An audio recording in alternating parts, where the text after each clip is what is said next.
રાજ્યના મુખ્યમંત્રી અને ઉદ્યોગ મંત્રીનો હું આભાર માનું છું કે 2022માં ચૂંટણીમાં જીતા પછી એક 50 કરોડનું કામ લગભગ 16 રસ્તા પૂરા કર્યા. બાકીના 400 કરોડના એ 31 રોડ અત્યારે કામ ચાલુ છે. અને ત્રીજો સ્ટેપ છે એ લગભગ ઉદ્યોગમાં નાના મોટા રોડ આવતા હોય જેટલા પણ આવતા હોય છે એમાં લગભગ 95% રોડ એ લગભગ 1200 કરોડના ખર્ચે આ સરકારે એને તાંત્રિક મંજૂરી આપી દીધી છે. એટલે અત્યારે લેટર આપ્યો છે.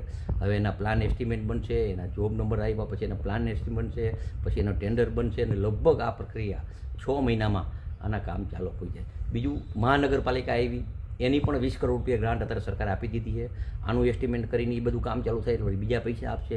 હવે રૂટિન છે કે મોરબી શહેર, મોરબી મહાનગરપાલિકા અને મોરબી જિલ્લામાં તમામ જે અત્યારે કામ આલે બીજા સ્ટેપના એમ ત્રીજા સ્ટેપના દર 6 મહિને જે અત્યારે જરૂરિયાત છે એ કામ ચાલુ છે. અને કામ સારા થાય, ક્વોલિટી થાય એના ઉપર તકેદારી તમામ ઉદ્યોગપતિને મારું એક આહવાન છે, તમામ પત્રકારોને પણ આહવાન છે અને ગામડાના ભાઈઓને પણ આહવાન છે કે નબળું કામ થતું હોય તો રોકાવી દેજો.